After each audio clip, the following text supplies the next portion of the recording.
Imagine two people sitting in the same office using the same AI model on the same day. One suddenly starts finishing reports in half the time, writing cleaner emails, summarizing meetings faster, and looking to everyone else almost superhuman. The other gets only marginal gains, second guesses the tool, wastes time checking bad outputs, and sometimes ends up worse off than before. That is the strange thing about AI at work. It is not creating one big productivity boom that lifts everyone equally. It is creating a widening and shifting productivity gap between workers. And in some jobs, that gap is narrowing. In others, it is quietly getting bigger. For years, people talked about AI as if it would replace workers in some clean, dramatic way. But the early evidence tells a more interesting story. What we are actually seeing is a sorting process. Workers who know how to prompt well, verify outputs, and integrate AI into the flow of their job are pulling ahead. Workers without training, without good access, or without the judgment to know when the model is wrong are not seeing the same gains. And because companies are adopting AI unevenly, this is no longer just a gap between firms. It is a gap inside teams, inside roles, and even inside the same occupation. OpenAI's 2025 enterprise report found that so-called frontier workers, the top 5% of users, send 6 times more messages than the median employee. Frontier firms send twice as many messages per seat as median firms. In other words, the power users are already separating from everyone else. Now, to be fair, some of the strongest research shows AI can be an equalizer. One of the best-known field studies followed 5,179 customer support agents using a generative AI assistant. Access to the tool increased productivity by about 14% to 15% on average, measured by issues resolved per hour. But the headline was not the average, it was the spread. Novice and lower-skilled workers improved by 34%, while the most experienced and highest-skilled workers saw little to no gain. That is a huge clue. In that environment, AI seemed to capture the tacit habits of top performers and distribute them to weaker ones. It effectively helped newer agents move down the experience curve faster. That is not just automation, that is skill compression. You see the same pattern in writing-heavy work. In a widely cited experiment published in Science, 453 college-educated professionals were randomly assigned occupational writing tasks, with half given access to ChatGPT. The AI group finished the work 40% faster and produced output that was rated 18% higher in quality. But again, the most important detail was distribution. Inequality between workers decreased. Lower-performing participants gained more than stronger ones. The same basic pattern appears in a new 2026 NBER randomized experiment on business problem-solving tasks across people with different education levels. Without AI, the higher education group outperformed the lower education group by 0.548 standard deviations. With AI, that gap fell to 0.139. In practical terms, the tool closed roughly 3/4 of the original productivity gap. That is a remarkable result, and it suggests that for some cognitively demanding tasks, AI really can function like a capability amplifier for the less advantaged. But this is where the story gets more complicated. AI is not a universal equalizer, it is more like a jagged force multiplier. In the well-known Harvard and BCG field experiment, 758 consultants were given realistic consulting tasks, some well within GPT-4's strengths and one deliberately outside them. On the tasks inside the model's capability frontier, the AI users completed 12.2% more tasks, finished 25.1% faster, and produced work rated more than 40% higher in quality. Below-average performers improved by 43%, while above-average performers improved by 17%. Once again, weaker workers benefited the most. But when the task moved outside the model's true competence, the AI users were 19 percentage points less likely to get the correct answer than those without AI.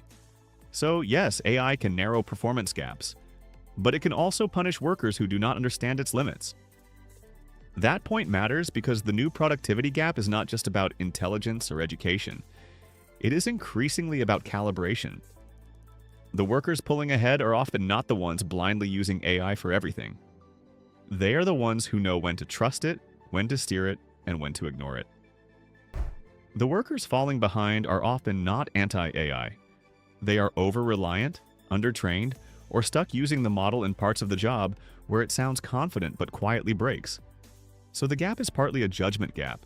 It is the difference between using AI as a collaborator and using it as a substitute for thinking. Software development shows both sides of this better than almost any other field. In Microsoft Research's controlled GitHub Copilot experiment, developers using Copilot completed a coding task 55.8% faster than the control group. That is an enormous productivity jump. More recent MIT Sloan coverage of a study on 187,000 GitHub developers found that workers with access to AI shifted more of their time toward core coding, increasing coding activity by 12.4% and reducing project management activity by 24.9%. Less experienced developers saw the biggest increase in time devoted to actual coding, and their exposure to new programming languages rose by nearly 22%. So at first glance, AI looks like a ladder for junior talent. But then you look deeper.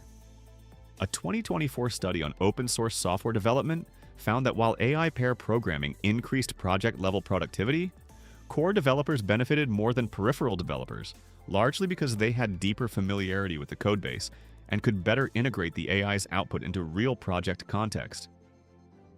In other words, AI helped everyone somewhat, but it helped the people with more contextual knowledge even more. That is a very different mechanism than the call center study. There, AI narrowed the gap. Here, domain familiarity can widen it. So whether AI equalizes or polarizes depends a lot on the type of work. If the work has repeatable patterns and hidden best practices, AI may democratize performance. If the work depends on tacit context, systems thinking, and architectural judgment, AI may amplify the people who already understand the terrain. There is another layer to this, and it has nothing to do with model quality. It is access. BCG's 2025 Global AI at Work survey found that while more than 3/4 of leaders and managers say they use generative AI several times a week, regular use among frontline employees has stalled at 51%. Only about 1/3 of employees say they have been properly trained. And when strong leadership support is present, the share of employees feeling positive about generative AI jumps from 15% to 55%. That is not a small cultural shift. It means the productivity gap is also being shaped by who gets permission, who gets coaching, and who gets left to figure it out alone. McKinsey found a similar pattern from a different angle. In its 2025 workplace report, nearly all companies said they were investing in AI, and 92% expected to increase those investments over the next 3 years. Yet only 1% described themselves as mature in deployment, meaning AI was fully integrated into workflows and driving substantial outcomes. Employees, meanwhile, were more AI-ready than leaders thought. McKinsey found workers were 3 times more likely than executives realized to be using generative AI for more than 30% of their daily tasks right now. So we have this strange situation where employees are improvising, leaders are underestimating actual usage, and organizations are rolling out the technology in a fragmented way. That fragmentation itself creates a gap between workers who learn by doing and workers who are stuck waiting for policy, approvals, or proper tooling. What makes this even more important is that most current AI usage is still concentrated in a relatively narrow set of tasks.